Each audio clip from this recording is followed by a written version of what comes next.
Hello, this is Matthew here from the Nations of Sanity Project. I'm sitting down for my second conversation with Econ Bro. I'll put a link to our first conversation in the description.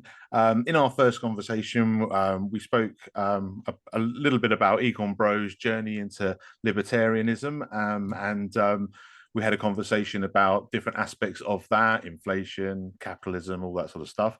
And we're having a second conversation, going through some other topics. It's always good to go through all these different issues. And in particular, I know Econ Bro had some questions about my position on a couple of things. So I thought it would be a good opportunity to have a second conversation, and get into the sort of nitty gritty of where I stand on some issues and why I kind of differ from perhaps a lot of other ANCAPs or libertarians, and why I think my position is the correct one on these issues. So I'm looking forward to another great conversation. Thank you again, Econ Pro, for having a conversation with me. Oh, and quickly before I hand it over to you, just want to say links to Econ Bro's work will be in the description. He's doing a lot of important work in Nigeria, so anyone who can support him on that, click on the links and take a look at that for me, and obviously check out our previous conversations to get more information on the work that he's doing. So thank you, Econ Bro, for having this conversation. Thank you for having me back. This is the second show that I'm doing. I'm doing a second episode, right? I've been on the Protestant Libertarians podcast twice, and then this is the only other show that I've gotten a call back apart from his. So it's great to be here again. Our last conversation was one of the most enlightening I've ever had, ever. So it was very great, and I look forward to. Now, this conversation obviously is going to be different because I'm not.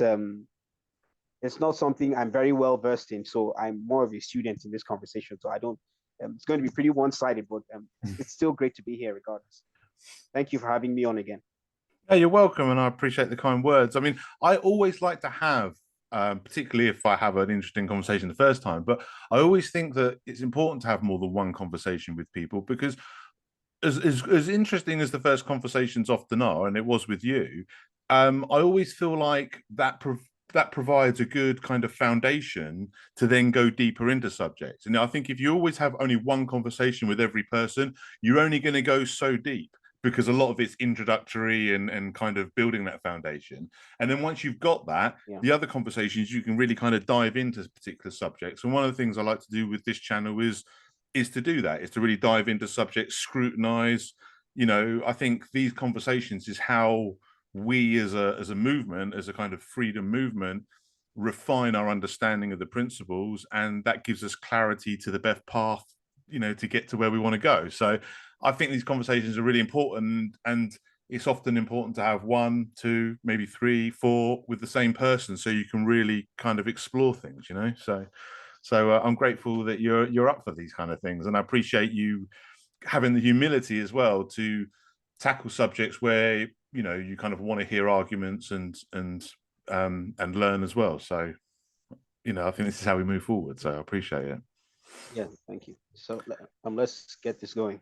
Yeah. Okay. So basically, there's a few issues where I kind of slightly differ from other ANCAPs. I'm very against a lot of Hoppe's work, Hans Hermann Hoppe, who I very much disagree with his kind of conceptualization of anarcho-capitalism, and I do disagree with a lot of people from the kind of Mises side of the libertarian movement who are for government enforcement of enforcement of government borders.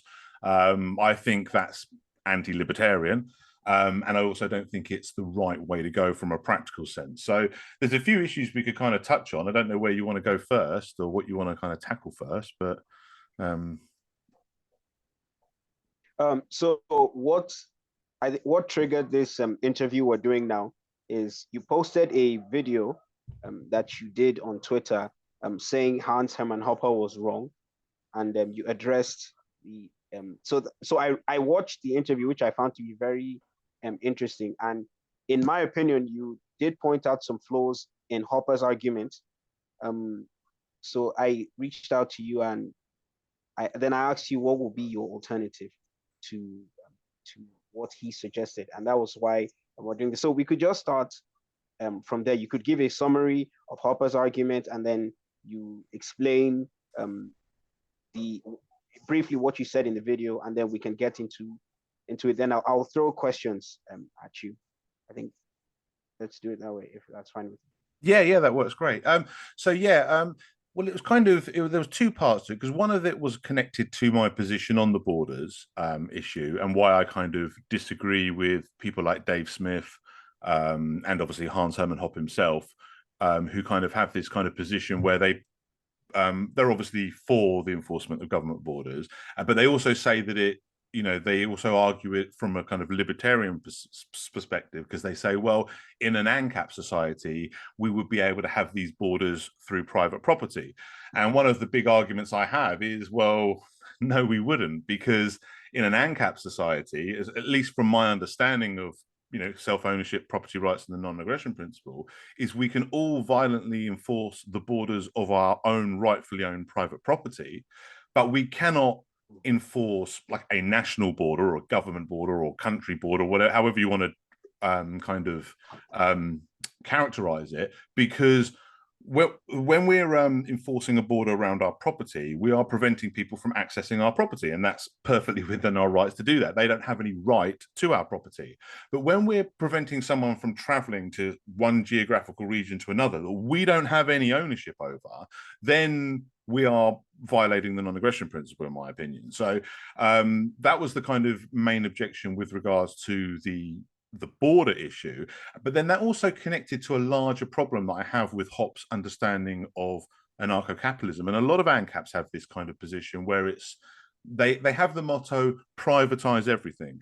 Now, I prefer the motto, privatize all property, because the distinction that's drawn between that is, and this is where Hans Hermann Hoppe's description of anarcho-capitalism comes in, because when he was describing how the border could be enforced, he basically said, well, look, people could have their private property and they could basically create a quasi national border using their property, or like lined up in a wall, and then they're still just in, and the kind of argument is, well, they're just protecting their private property. But it's like, yes, but they're not just protecting their private property. They're actually preventing people from going to other places that aren't their private property. And the fact that they're contriving so that they're using what would otherwise be borders that they would otherwise rightfully able to enforce, it's a little bit like one of the examples I think I use in the video, and I use this a lot because I think it's quite apt, is I have a right to, it's a little bit like, our ownership over our property is an extension of our ownership over ourselves. And it's a little bit like I could stand with a bunch of other people in a circle around your property or around you and interlock our hands, and we could all stand there and basically block you from going anywhere. Now, if I did that, I'm violating the non-aggression principle, even though none of us are actually touching you. And we could argue that you would have to violate the non-aggression principle to push us out the way or anything. But the fact of the matter is we were never allowed to use our bodies to imprison you in the first place. And it's exactly the same with property. Now, obviously, imprisoning is a little bit different from a national border, but it's the same concept. We don't have the right to prevent people from going anywhere other than our rightfully owned property. We have a right to exclude them from that, but we don't have a right to exclude them from Mexico. You know what I mean? Because Mexico isn't private property. Mexico is a geographical region that has a lot of private property in it, but also has a lot of areas that are not rightfully owned, even though government may currently be claiming ownership over them. And as a result, there is kind of no way that's within libertarian principles that we can enforce these borders, because they're basically invalid. Sorry, are you still there? He's gone. Hello, I lost you there. Yeah, you lost. I'm sorry, the reception. I've lost you again. Here it's even much worse than the last time we recorded. It's a while for them to sort out their issues. I apologize. That's okay. Yeah. Did you catch all of that, or? I lost you for a good maybe 3 minutes. Oh, okay. 2 thereabouts. Okay. I don't know how much. The last thing I heard you say was the thing where people hold their hands around and stop someone from entering and moving, and that violates the non-aggression principle. That's the last thing I heard you say before it. Okay, well, yeah, I'll just round out that point then, and then we can kind of talk about it. But basically, the point I was making is just how I can't me and a bunch of people can't all say, for example, interlock hands and encircle your house, or you even as you're walking down the street, and prevent you from going anywhere, even though we could argue we're not aggressing because we're just standing there and we're interlocking our hands and we're allowed to do that. And it's like, yeah, normally you would be able to do that, but you wouldn't be able to do that in a way that contrives to imprison somebody else or prevent them from going somewhere that you don't have a right to stop them from going. And I kind of use that. I kind of think where you can transpose that same example to something like a national border wall, where you're essentially, even if you're doing it the Hoppe way, where you're doing it with private property, you're still violating the non-aggression principle, because you're contriving to place your private property in a way that prevents people from accessing places that aren't your private property, and therefore you don't have a right to block their access or prevent them, just like you wouldn't have a right to imprison them by, encircling them with your property or a bunch of people or whatever. So that's kind of my main argument. So okay, so there are, how do I explain this? Okay, so I agree with you. It makes a lot of sense, which was why I reached out to you in the first place after watching the video, right? So now I'm not talking about Hopper's argument. I love those guys at Mises. Those guys are my people.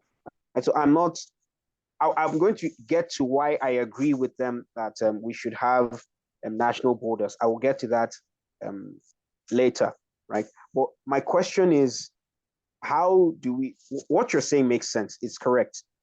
If we put I live in Nigeria. If we put a border around Nigeria, if we have an ANCAP society, right? Let's assume Nigeria accepts my work is successful and the government gets dissolved here, fingers crossed. So let's assume we have that, and all the people across all the people who live along the border decide to not let anyone gain access into the country by land, because not everyone would be able to fly over to the particular property where they want to go, right? So let's assume, so they form a border. I agree that that's aggressing against those who would not have the means to travel by air. That would be making things difficult for people. Some people don't like to fly. Oh, I've lost you.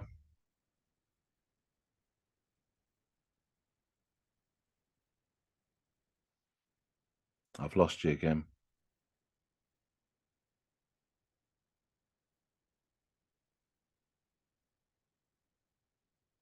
Hello? Nigeria or outside Nigeria, right? So I ask you to this kind of system. So this is what, did you lose me there? I lost you for about 30 seconds there. And I think I've lost you again.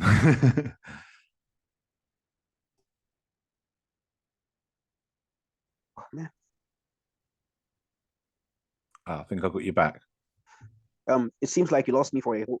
Yeah, what was the last thing you heard? You were talking about, you said you agreed that if Nigeria was an ANCAP society and they created a border around the whole country so that only people who could fly could possibly get in, then that would be aggression. And then I kind of lost you. Oh, okay. So I said that would keep people like myself who hate flying from going in or out of Nigeria if people closed it. Now, I don't assume that everyone would be irrational and would do that. But then again, we're working with hypotheticals. What if that because it's irrational doesn't mean it's impossible, right? There are people who are, would I say, xenophobic, who can decide to acquire property along the borders of Nigeria, and so it's unlikely, but it's not impossible. So my question to you is, how would you resolve that? How do we stop that from happening? Because everything I'm thinking of now, the only way we'll be able to stop this from happening is to have some form of coercion, which also violates the non-aggression principle. So I'm very interested in hearing how you would resolve this in an ANCAP society. Yeah, I mean, well, I don't think, first of all, I don't think resolving it would violate the non-aggression principle, because I think that, because obviously, if we accept that them doing that is a violation of the non-aggression principle, then us stopping them from doing it wouldn't be a violation of the non-aggression principle, because all we're doing is okay. it's defense. Yeah, I get. Yeah. So I think on a principle level, I think we're on sort of solid ground. And one of the ways, I mean, I had this conversation with Stefan Kinsella, who's kind of questioning me in a similar way to yourself. And one of the ways I kind of described it to him was because I always use because I link. I know it's a kind of different example, but the same principle applies. Is when if you shrink a kind of national border wall that's obviously going around an entire country, if you shrink that down to kind of like that donut homesteading example. I don't know if you've heard, I think Walter Block came up with the analogy of like donut homesteading, where someone basically uses their property, builds a property in like a donut ring shape around your property and traps you. And the reason why I like that example is because I used it the same as when I was describing to Stefan, was because not only is that wrong for one person to enclose your property with their own property and trap you in that way, but it would also be wrong for a group of property owners to do that. Say for example, you had a bit of property and they basically formed a circle around you, but they didn't do it all at once. Let's say for a while there's just a kind of sea of, and I mean a C shape, not a C as in water, but C as in the shape C. So an incomplete circle basically of properties, and they're all different people's properties all around your property. So at that time, your rights aren't being violated because you've got people living near you, but none of them are preventing you from going about your business and going where you want. So that's all fine and good. But then say eventually that gap gets closed. So say a property owner or someone comes in to homestead property and close that C so that now you are trapped. Because one of the objections that Stefan raised when he was sort of quizzing me on this was he was saying, well, why should I, say I'm on the border, or say I'm part of this circle even, why do I have to let you pass through my property, or why do I have to create a gap in my property that allows you to, why is that on me, kind of thing? And what I basically said to him is, it's not on you. If you're a property owner who's, say, for example, part of this C shape of lots of different properties, you haven't done anything. And there's at no point even if the C gets closed and it becomes a circle, and now the person who's trapped in this circle comes to you and says, oh, I can't get out, so you've got to let me pass your property. No, you don't have to let them pass your property because you didn't trap them. The person who closed that circle, the person who closed that C, violated the non-aggression principle when they closed that C. So in other words, what I'm saying is essentially they either couldn't homestead that area in the first place because you basically have a right of way. Even though it's not your property, you still have a right of way because it's the only way you can kind of leave your own property. Meaning they can either not homestead the area at all. I think did I lose you again? Sorry, you went out. You can either not homestead the area at all, or you would have to leave that right of way. So if you did homestead the area, you would have to homestead it around this right of way that allows this person to continue to, what I'm saying is, I'm sorry, I'm not explaining very well, but what I'm saying is you cannot close that C because once you've done that, you're trapping the person. So the point I made to Stefan is none of the other property owners are guilty. And I can't go to them, say I'm the property owner that's now trapped in this circle from that person. My only grievance is with the person who closed the C, who made it a circle, because he's the one who, or she's the one who trapped me. All the other property owners are completely innocent. So the fact that I'm now trapped doesn't mean that they're obliged to create an easement for me or allow me to pass over their property because I can't get out. The only person who's got that obligation is the person who closed the property. And even then, it's not a positive obligation on him. It's the fact that he was never allowed to close that gap in the first place. And I would then transpose that example back out to the national level. And then you've got the same situation. So you can have people that have got property on the so-called, let's say, on the border. So their property could eventually become part of a quasi border wall once other properties have joined up next to it, and it goes across whatever period, whatever stretch of country that it needs to go across. My point is those existing property owners have done nothing wrong, and whatever happens around them, it's not on them. That's one of the clear things I want to make. But the people who are then closing these rights of way, closing these passages, the ones that are actually doing the thing that's causing the NAP violation, they can't do that. And it's and my argument would be stopping them wouldn't be a NAT violation because they're not allowed to do it in the first place. So it's like, so it's, I mean, it's basically, I mean, and another example, just to really kind of simplify it and kind of hammer my point home, just imagine you're kind of sat in a field, just having a picnic, and it's just a unowned area, an unhomesteaded area. You're just, or you're doing whatever, you're just there. And then a bunch of people kind of stand near you. And then a bunch more people kind of stand near you. And then a bunch of more people kind of stand near you. And eventually they form a circle around you. My point is that final person is the one that's got to move out your way. That final person is the person that was never allowed to imprison you in the first place or close that gap. And in property, that's even more the case because obviously property is more permanent than someone just standing in your way who can easily kind of step aside, as opposed to building an actual property that you would then have to, because this is the other problem. And so I'm going on a bit, but this is how it connects to my issues with Hoppe overall, because he then transposes that same principle. Like if you can do that on the border wall, you can do, like if you can do that around the country, you can do that within the country. So once you've set that precedent and once you've allowed that principle, then the homesteading, even though it seems like a kind of simplified example of the national border, the exact same principle applies. And once you allow one, you end up allowing the other. And one final point I'll make, I don't want to give you too much to respond to, but one final kind of, because this is what connects to that, is this is why I object to the privatize everything thing.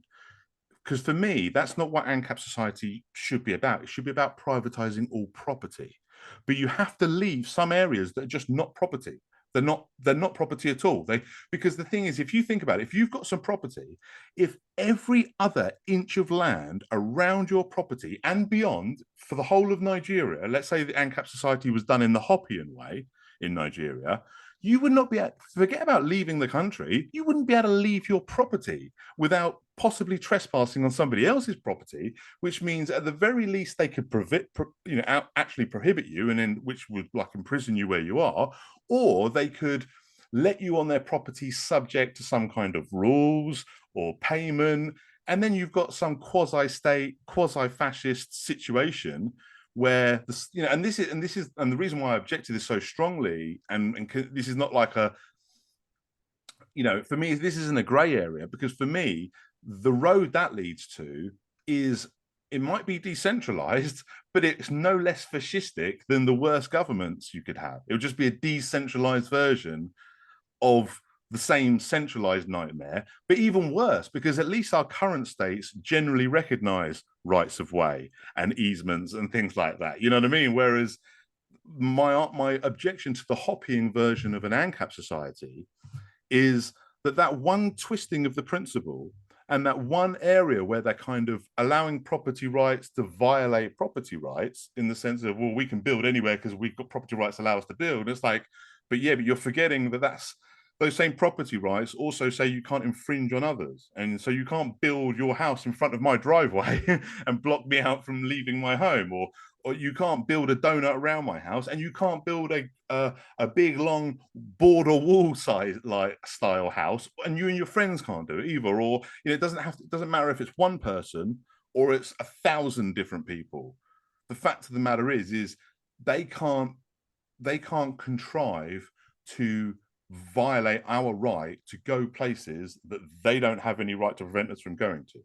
So sorry, I said quite a lot there, but I hope I've. Oh, no, it's in just as you're talking, I'm thinking it through, and I have no arguments against it. Even from watching the original video you posted, I didn't, which was why I asked that we have this conversation. So my issue was no longer is because as you've explained that not all property should be private, there should be some room left for people to go up, to move and all that stuff. So my problem was how it was, not is, because as you were talking, I was figuring it out in my head. My problem was, how do we make that happen without having a state, without having a central body to plan what land should be left open for people to, move about. So as you were speaking, it got resolved in my head, right? It could be a business of sorts, just the way the free market solves everything. Some body responsible for urban or rural planning could be established. I could start a business that ensures that that kind of thing happens, because individuals can't coordinate this, right, on a large scale. It has to be something done in the community. So I was just thinking of ways it could happen. Some business could be set up in an area that says, okay, Mr. Matthew has property here, Mr. Patrick, EconBro has property here. This would be the best path for them to. And then before I go to homestead land or buy land, as the case may be, whatever the case may be, I would pay those people to give me options, to let me know that by building here, by homesteading this land, by starting my farm here, I'm not aggressing against anyone. I'm not hemming anyone in. So I think that's it. To me, that's resolved. So I completely agree with you. I don't agree with the Hoppian interpretation of ANCAPs in this anarcho-capitalism in this particular regard. So I completely agree with you. I'm curious, and perhaps we'll discuss this another time, as to what else you think he is wrong about, because I actually agree with you on this. So now on the issue of, because remember I said I agree with them on the issue of national borders as things currently stand, but I disagree with them on principle based on what you just explained now. So I agree. Now, do I believe there should be national borders as things stand? Yes. So here's why, and I would love to hear what you have to say to resolve this. So I was listening to, I watched the Patrick Smith interview with Walter Block and Alan Rutterman, I think is his name. It was a very interesting episode. They were talking about Hopper's criticism of. I love Hopper, by the way. Is this the recent one? Is this recent? Is it? Oh yeah, I think it just came out yesterday. Oh yeah, I haven't seen that yet, but I want to check it out. I haven't seen it yet. Yeah, I thoroughly enjoyed the episode. Right, so they addressed the conflict that the Mises Institute has with Walter Block, and Walter Block said his piece. So it was very, very interesting. So why I agree with closed borders, national borders at this time, I will use a reason similar to the reasoning Walter Block used in the interview with Patrick. So Walter Block was not writing as an anarcho-capitalist when he co-authored the book with the other guy. The book is literally called The Classical Liberal Case for Israel, I think. That's what the book is. I haven't read the book or the article. I don't know. I haven't read it yet. But I've heard so many, he has discussed it on many shows and all that. I've heard him debate Sefidin Amus on it and all that. So I disagree with Professor Walter Block on principle. I disagree with what he called for on principle as an anarcho-capitalist. However, he wasn't making the ANCAP case for Israel, right? Because if he's making the case as an anarcho-capitalist, then the state of Israel should not exist. So he made a classical liberal case. And I think he did that because he was trying to be pragmatic. This isn't commentary on whether or not I agree with what's happening in Israel and with Gaza. I'm not making any commentary on that. I love to stay away from stuff like that. I don't comment on those issues. They don't, anyway. But I agree with Walter Block's reasoning in a sense, which same thing applies here. We don't currently live in an anarcho-capitalist world. We live in a statist world. And I think it's not pragmatic. I think it's unwise to live in a statist world and try to apply anarcho-capitalist principles when they would cause harm to your people. That's, if we lived in an anarcho-capitalist world, then fine, um, what you said perfectly works. We should have open borders. I am all for it. But now, as someone who lives in Nigeria, we have people leave Nigeria literally every day. I'm not exaggerating when I say people leave this country. I'm surprised there's anyone left here because things are so bad. I'm sure you don't have, I'm sure if you throw a stone, just step outside your house and throw a stone, it would land on a Nigerian, right? There are Nigerians literally everywhere in the world because of how bad things are here. And um, a lot of the people traveling out of Nigeria, and many of them traveling out of Nigeria, traveling out of the Middle East, traveling out of India, and other such third world countries. It's offensive for people to hear, but it's the truth. Not all of them have good intentions. And then even those who have good intentions, some of them have values that, despite their best intentions, are very, very contrary to the things you and I believe in. And that's why the immigration isn't currently the open borders that Europe has, that Canada has, or at least to the extent to which they have open borders. That's why it's harming the society. And these people, let me speak for Nigerians and Indians, because there's this brilliant guy I follow on Twitter, Giant Bandari. He's Indian. He's friends with Doug Casey and Matt Smith and Walter Block and all these guys, I think. So he's an Indian investor. He talks about India a lot, about the evils in India. And I every time I see his tweets, I say India is Nigeria with biryani. Biryani is like their national dish there. So it's just the only difference between the Indians and the Nigerians is in the way we behave is biryani. Everything he says about India, I'm like, oh my God, this happens here as well. So so he Nigerians, Indians, we're inherently statist. There's something about the way we are raised that makes us love. I believe I said this to you in the last interview you did. We love the government here. We are taught respect for elders, which is good. But then they also stretch it to respect for authority. Now, respect for authority isn't even bad in itself. It's good to have respect for authority, but not statist authority, as you and I would agree with, right? So our people, my people, the Indians, the Middle Easterners, they take this thing very, very far.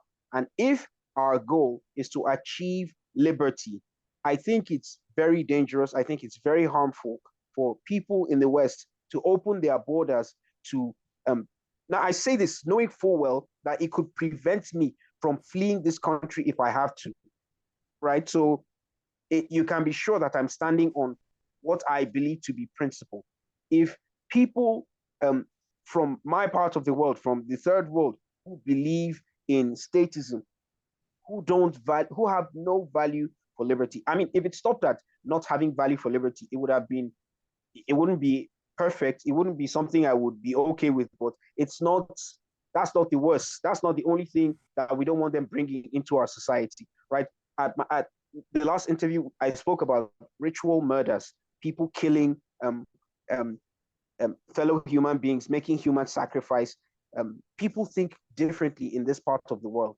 So if your goal is to achieve a peaceful society, a prosperous society, importing people from third world countries that have values that are polar opposites to what you believe, what I believe, those people, when they get there, exploiting the open border system, they are only going to make things worse. They are not going to give you more liberty.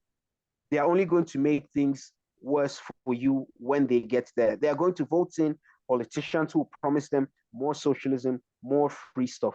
And that gets us nowhere close to our goal, which is why I stand and I say, if we stand on principle while living in a statist society, it is suicidal. I believe the purpose of ideology is to help us live the best life possible. Right? We're not standing on principle just because we want to stand on principle. We stand on principle because we believe it's the best for a productive society. So if we live in a society where, or rather, if we stand on principle and the principle is detrimental to our lives and well-being, then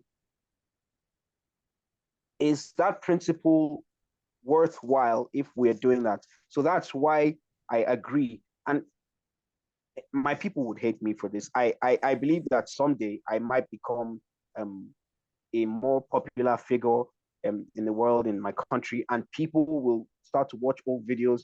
I'm sure they haven't seen the first, my people, apart from my friends, people who agree with me. I know many of my people haven't seen our videos like the way they saw the ones with Robert Breedlove and the ones with the Mises people, because they are a bit more popular. So I know that they will dig these up eventually and see this and hate me, right? But I'm going to say it regardless. My people purposely exploit the open borders that you have in the UK, you have in Europe. My people exploit it. I will tell you a story of when we stopped recording. People actually make plans. There are agencies in this country. There are literal businesses in this country that set up. They have a system to exploit the migrant crisis, as they call it. There are businesses that rich people, mind you, they pay what would be tens of thousands of British pounds, right? Tens of thousands of British pounds. They gather this money, pay this money to these agencies, and I mean there are even banks that are set up to exploit the system. I don't want to go into too much detail, but people exploit the system as a business, and then I know the attitude some of these people have. People run there because of the welfare state. They run there because of what they can get. So I think it's entirely suicidal for us to have open borders in this kind of society. Now, if we're having the anarcho-capitalist argument, I completely agree. Let people go where they want to go. There's no state for them to leech off. If we have open borders, I'm free to carry arms. Then there are private security companies that are armed that I can pay to protect myself, my family, my community. I'm also armed myself. I don't care who's coming from where. It doesn't bother me, right? Because I can defend myself. I can pay people to defend me. But with the state, when you import these people, there's no one in my country. You're not allowed to own guns. That you can under special circumstances, but it's as good as not having a gun, really. Even if you have one, and because you can get in trouble for using it, even though you are, and not everyone can get it. By the way, you have to be very rich, very influential. You need to have a reason, and and you can't even choose what gun to have. They give you something really terrible, So it's as good as anyway. So the state can't protect you. It can't protect you in the UK. It can't protect me here. It's not protecting people anywhere in the world. The only people protected that we can almost guarantee their protection are the politicians, the elite in society, right? So, for us to have that kind of, for us to have this kind of status society, and then import people who don't mean well for us, I think it's suicidal. So that's my position. That's why I agree with Mises and Hoppe for this current system. So I would like to hear what you think about that. Yeah, I mean, first of all, I do understand the distinction, and I appreciate you kind of articulating that there's two separate conversations. There's how we should do it in the society we want to create, call it ANCAP or free society or whatever, and then there's how we maneuver our current society, which is obviously a million miles away from that reality. And I do understand also the argument that you put very well about the externalities, the harm that comes from the consequences of the open borders. And I understand that. And I'm not, I think a lot of people that are perhaps on my side of this kind of try to deny that or argue that down, or they'll say, oh, immigration is good for us and all that sort of stuff. And I fully appreciate your side of the argument, because in our current situation with the welfare and our basic status system, it does cause a lot of problems having the open borders. So I do understand where you're coming from, and I don't disagree with that point. But my problem, I've got a couple of problems. And one of the main issue is obviously it's like, even if we take the pragmatic approach, it's a compromise on the principle. Like, as you admit, it's like, okay, well, even if we say that we've got this other reason why we're going to do it, we're going to violate the principle here because we feel like there's going to be an increase of violations later down the line if we don't. But the other issue is for me, when we talk about open borders being a problem, as you alluded to yourself when you mentioned the welfare state, it's not just the open borders that's the problem. As you say yourself, it's that with all of these other aspects of the state of society, primarily the welfare state, not just that. There's other issues that we have with police and, like you say, compromising our own ability to defend ourselves because we can't have guns and all these other things that kind of are on top of that. But one of the primary things, and I think you said about importing these people, bringing people in, this is like the bigger issue. So for me, it's like, okay, you've got this problem and there's all these different elements of this problem. There's the welfare state, and then there's the open borders, or in fact, let's just simplify it. So we've got welfare state and open borders. So that's the biggest argument I have is, look, you can have a welfare state or you can have open borders, but you can't have both because, well, you've laid out the argument as well as anyone has. My point is okay, well, we've got these two things that together, most people will admit that only together these things are causing a problem, right? But if you split these things apart, if we didn't have the welfare state, immigration wouldn't be such a problem. But if we didn't have immigration, the welfare state would still be a problem. So I see these two things and I say, okay, well, even if we compromised our principles, and even if we were able to have enough power and influence over our own government, which is in itself is a pretty unrealistic proposition, that we could enforce borders in the way, that would nullify these problems you're talking about, it only solves that slight thing that's only exasperating. It might make the welfare state problems worse, but those problems are all still there.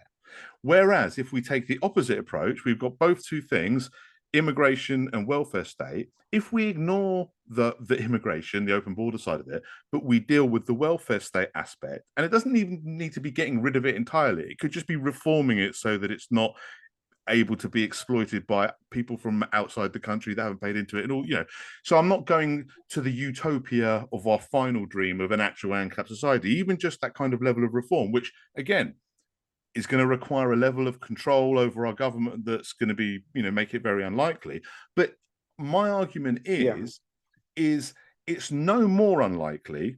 Like, the level of control we need over our government to sort out the border problems is no more unrealistic than no less unrealistic than the level of control and power we need over our government to reform the welfare system to the degree that we would need to do. And my point is one of those solutions is a libertarian solution, which is shrink, reform, or get rid of the welfare state. And the other solution is an anti-libertarian solution where we're violating our own principles for the greater good and for a pragmatic thing and all the rest of it. So that's one reason why I'd rather go for this option. But also from an effectiveness point of view, even if we go, oh, well, let's forget about our principles, let's look at forget the means, let's look at the ends, let's look at our goal, let's take the pragmatic utilitarian approach to it. I still say, well, okay, well, still, even in that situation, the immigration problem solves nothing but that. The welfare problem solves the immigration problem, plus all the other problems that it brings in. So my point is the reason why, just to kind of sum up my argument, is the reason why I disagree with, with the Mises lot and everybody else who's on this kind of side of it, and yourself, is even though I do fully understand and respect where you're coming from, it's a pragmatic, kind of choice. But my point is even from a pragmatic point of view, by focusing on the border side of it, because, oh, well, we'll never get rid of immigration, I feel like that's a kind of, it's a bit of a misnomer, because I'm like, well, one's not any more hard to achieve than the other. But what we're doing is we're taking focus and attention away from the more effective solution, the libertarian solution, which is sort out the welfare situation so that we're, because one of the jokes I make about particularly people coming to this country in the UK is they don't come here for the weather, they come here for the free stuff. And if we sorted that out, they wouldn't, like I say, it's not, there's other little issues, but that's the primary thing. They're coming over here for free stuff. They're not coming over here because our climate is more preferable or anything like that. So my point is we've got two problems that make a problem. We've got the immigration, the open borders, and we've got the welfare. And I'm saying, as libertarians, if we want to be faithful to our principle, we can only fix the welfare. We can't, close the borders. But all right, if we want to forget our principles and just go for the pragmatic decision, I'd say, okay, well, we could do both, or we could do one or the other. But my point is if we were going to do one or the other, then the one that we should fix is the welfare situation, because that would take care of the immigration problem as well as be, as well as it's fixing its own problems, more directly related to welfare. So my problem is when I see libertarians going against their own principle, and like I say, this isn't, I totally get where you're all coming from. Like, I understand it, and I appreciate someone like yourself who wouldn't even benefit from this position or would even potentially be hindering himself from saying, look, I see, and I get the problem, you're not wrong. I'm not denying what you're saying about the problems and the people coming over and all the rest of it. But I'm saying is we can deal with that without violating our principles.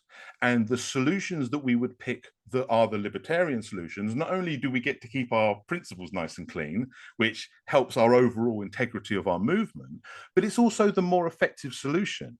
And the problem is if we turn away from that to what we think is the more pragmatic solution, even pragmatically, I think we're shooting ourselves in the foot because we're distracting us. I mean, one of the reasons why I really want to speak to Dave Smith about this, because apart from the fact that I want to put him right on all the Hoppe stuff, I also want to make this point to him, because a lot of the times I hear him arguing with people, they kind of deny it. They'll just come out with statistics of like immigrants are less likely to commit crimes or whatever, and then they'll say, no, those statistics, they're more likely to. And it's like, I don't even care. It doesn't matter. The point is even if you take the worst case scenario, even if you take the opposing arguments, like most exaggerated scenario, like say all of the immigrants, they're all real bad and they're all trying to, you could take it to the most extreme. You don't have to. The fact of the matter is the same problem is there and the same solutions still apply. Because the fact of the matter is the reason why immigration is such a problem in this country and in America and all the places where it's an inbound problem, is the welfare system.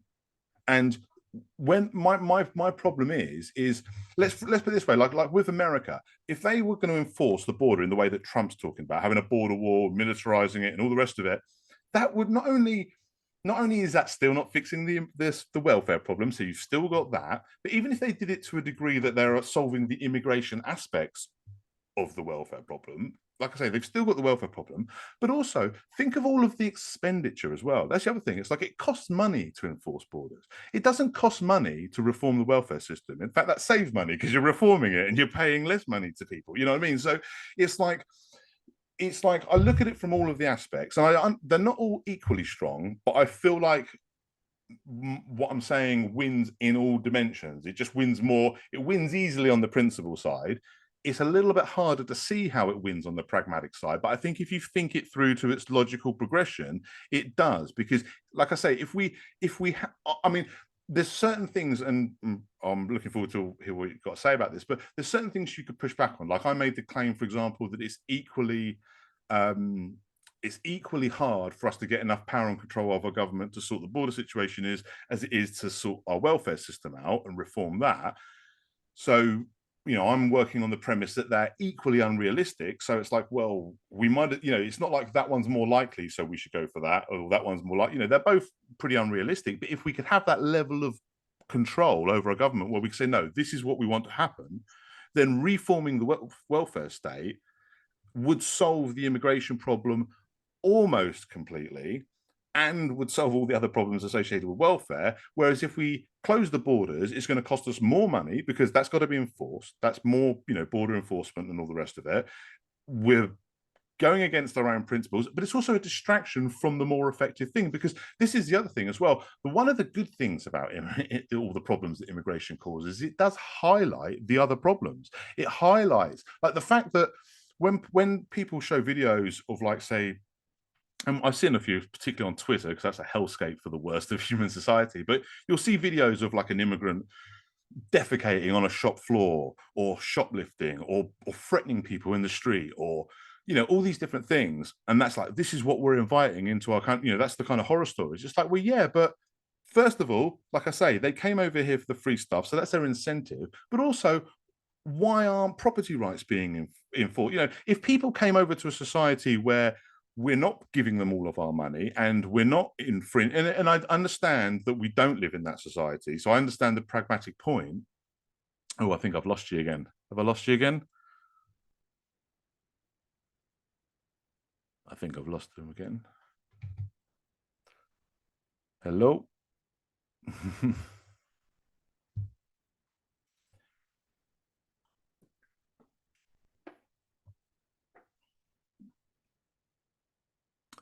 For anyone listening, this is a bit stop-start with our technical difficulties, but I hope you're sticking with us, because I think this conversation is important. Whichever one of us is right or wrong, I think it's important that we kind of go through these arguments and discuss this. So hopefully EconBro will get back on, or he'll get reconnected and we'll be able to continue it.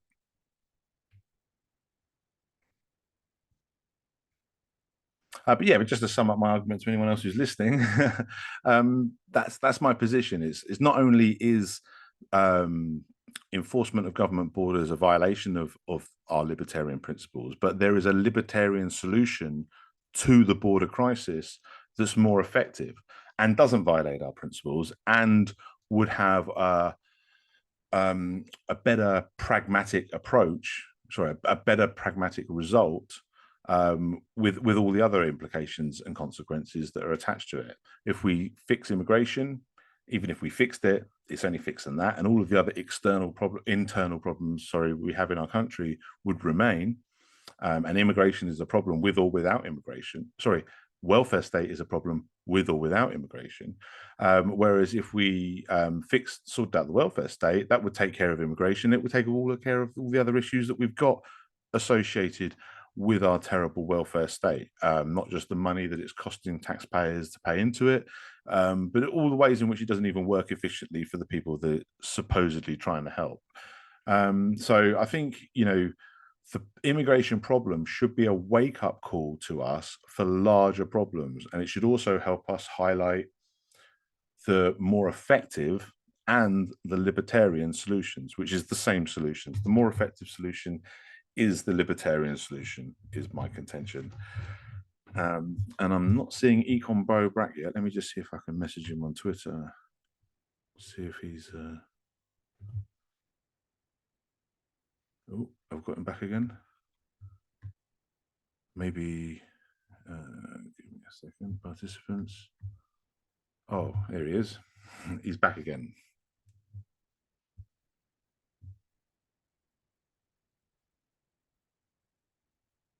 I lost you. Can you hear me? Yeah, I can hear you now. I can hear you. I lost you. Yeah. I don't know how much of that you got.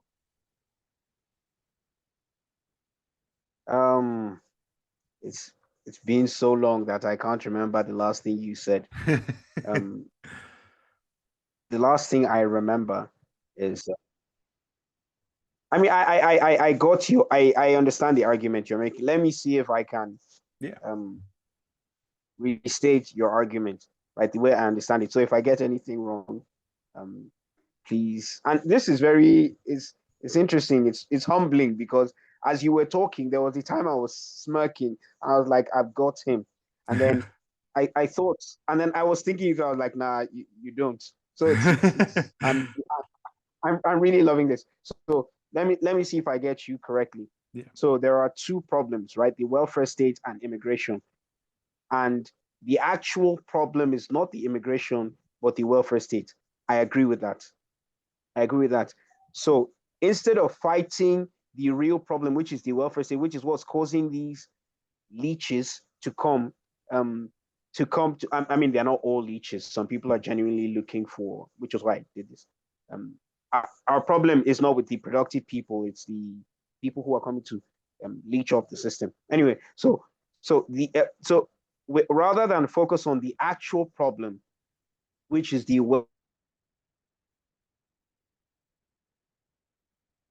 welfare state, we are focusing on immigration. The actual problem is, which is, did you lose me there? For a second, I did. I did, only for a few seconds. I think you caught up though. So, sorry, carry on. Oh, okay. So, problem, which is the welfare state, we're focusing on solving the immigration problem. So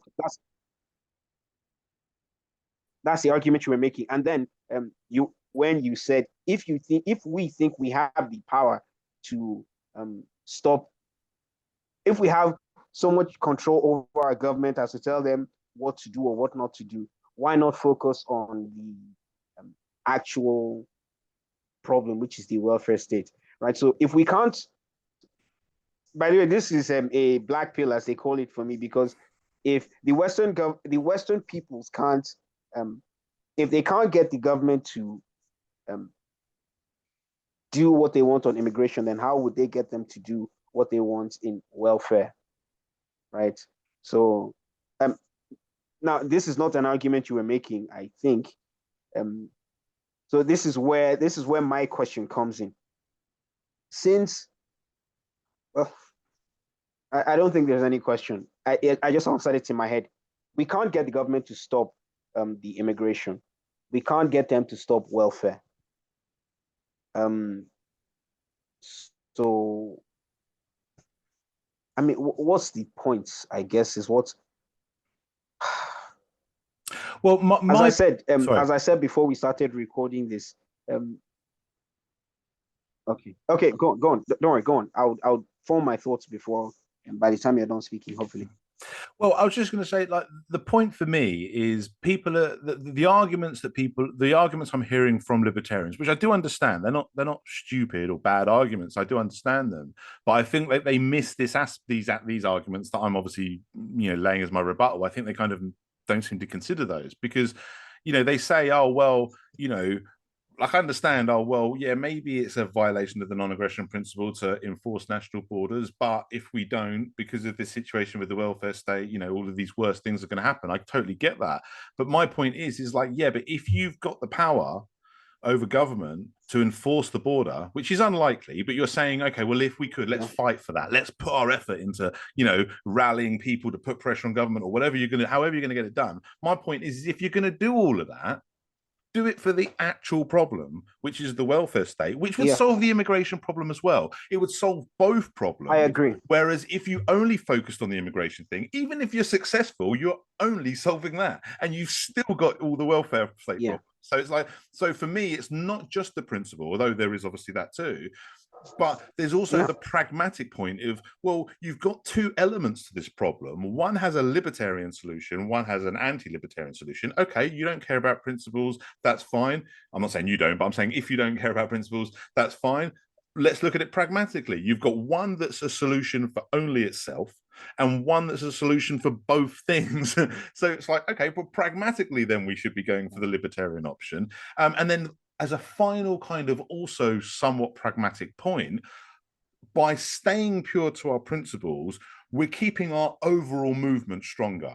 Whereas by violating that principle in this one area, even if we think it's for the greater good, which I think I've made the point that I dispute that claim, but even if we think that it is, what about the knock-on effect, the detriment it has to our overall movement by that the hypocrisy destroys ourselves. It destroys our own credibility. And all of the people that we're trying to bring into this by saying, well, look, because one of the big selling points I personally have with libertarian is I don't focus on the right or the left. I say, look, this is for everybody who just wants to be free. If it doesn't matter what your preference is. It doesn't matter if you want collectives and communes or whether you want free market capitalism. As long as you understand the freedom aspect, we can all live in peace together, even if we're not directly connected. We can still tolerate each other's existence at absolute worst, you know. And my problem is once we violate one principle, so well, if you're going to violate that, why not violate this, and then why not violate that, and then before you know it, we're back in this great big mess. And then obviously there is also the economic aspect, because as some people have pointed out, and I'm not the first person to make this argument, enforcing the border is very expensive, and it's just more money that you're giving to the government to pay for people to enforce, to process people and all the rest of it. Whereas if we reform the welfare state, that's going to involve reducing costs to the taxpayers, because you're reducing the welfare state, you know what I mean? And whatever extra administration might be involved in that process is going to be, you know, a fraction of a percentage of what you're going to be cutting out of the overall expenditure, you know what I mean? So it's like, economically, it doesn't make sense for libertarians to support closed borders. Principally, it certainly doesn't make sense. And also, I would argue pragmatically, even though on the surface it might seem to be the pragmatic choice, I think if we think about it a bit more deeper and look at the consequences and look at the fact that both are equally hard to achieve. You know, like people say, oh, you're dreaming if you think we're going to reform the welfare state. I just tend to say, well, you dreaming if you think we're going to reform the borders as well. You know, it's like they're both ambitious, but if we're going to put our energy and our focus into something, then surely it makes sense to put our focus on the more effective solution that doesn't compromise our principles, that's more economically viable. You know, like, it ticks all the boxes for me. Some of those boxes aren't obvious. You know, the principal one is more obvious than, say, the utilitarian one, the pragmatic one. But for me, if you once it's explored and scrutinized, I think it does tick all of the boxes. But yeah, I mean, you summed it up really well anyway. So I there are no chinks in your armor. Your reasoning is very sound. It's nice one there bringing in the economic argument, because you've won my heart with that. In addition to the other things you said, I have no response. I have no question. I mean, I'll go back and think about. You have no idea how exciting this is for me. I almost didn't take this meeting because of the illness I told you about, right? But I'm very glad I did. It's very enlightening. I have a lot to see. I can't stop smiling. Knowledge makes me knowledge is I like to know stuff, right? So this is very good for me. Don't get me wrong, it's not easy for me to accept that that position is wrong, because I pretty much held it. I mean, I just argued passionately for it like 10 minutes ago. And so it's thank you for this. This is good. I'll think about it. I'll talk to a couple of people about it. I'll try the argument on some of my friends who see things the same way, and let's see how it goes. Let's see how it goes. But thank you very much for this. I have nothing to say in response. Maybe that's just because I'm stupid, but no, it's not. And I mean, I really appreciate what you're saying, but I'd like to, and I'm not just saying this to return the compliment, but I really appreciate the fact that you have this attitude, because the thing is, and it's the same for me. You know, I'm you know, I might be wrong, and I want, you know, I look forward to you coming back with other arguments to see where I've missed something, because that's the thing. It's like, you know, before I obviously laid those arguments out, you had your arguments and they were sound. I understood them because I've obviously, you know, heard them before and that. But the fact of the matter is I was still listening. I mean, you made the arguments probably as well as I've ever heard them made, but they were the arguments that I was kind of ready for because I've heard them before. So, you know, so it was kind of easy for me to kind of come back with it and that. But the point is the fact that I mean, and I'll give a little shout out to Stefan Kinsella, who I'm hoping that you'll speak to eventually as well,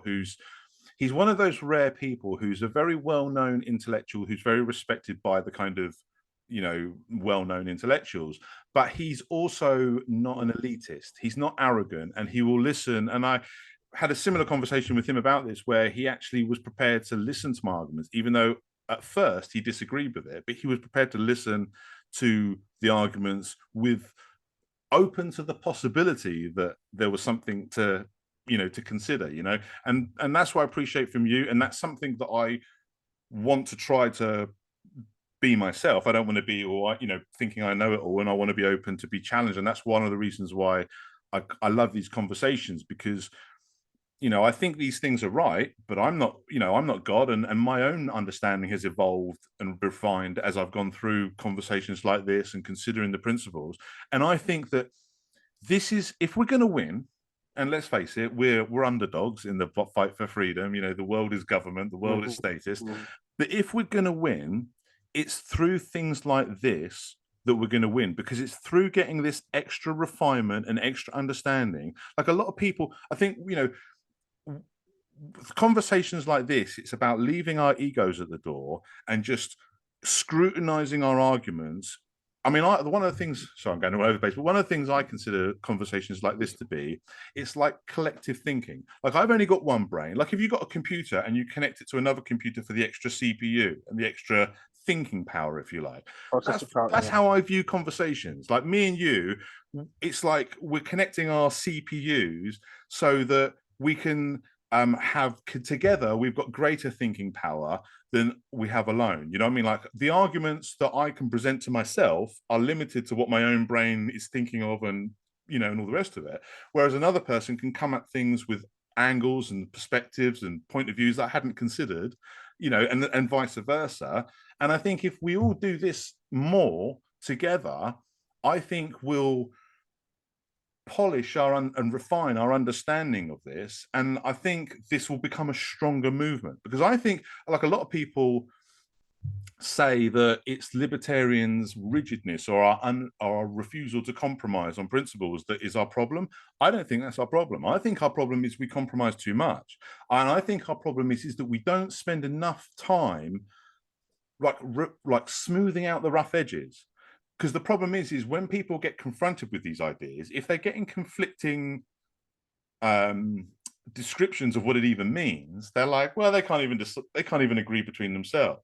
But if that disagreement is part of an ongoing conversation that they can participate in, and understandings are getting refined along the way, then I actually think that not only do we become stronger as a movement, but I think we become more appealing to other people because it seems more coherent.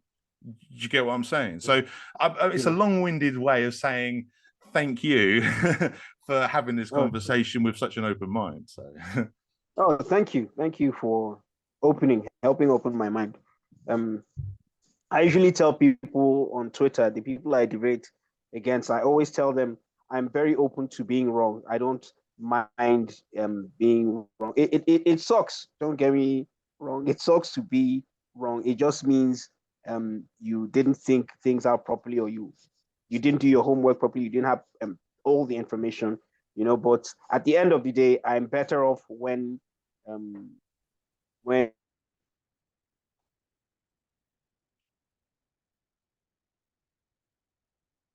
lost you again.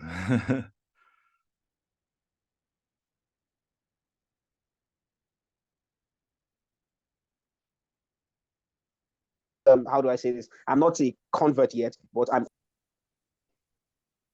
did I lose you for a bit there? I lost you there again. The only thing I heard was you're not a convert yet, but, and then it.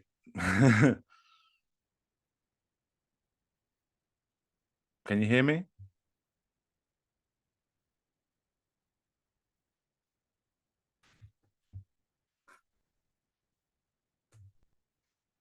I think I've lost him again. Can you hear me?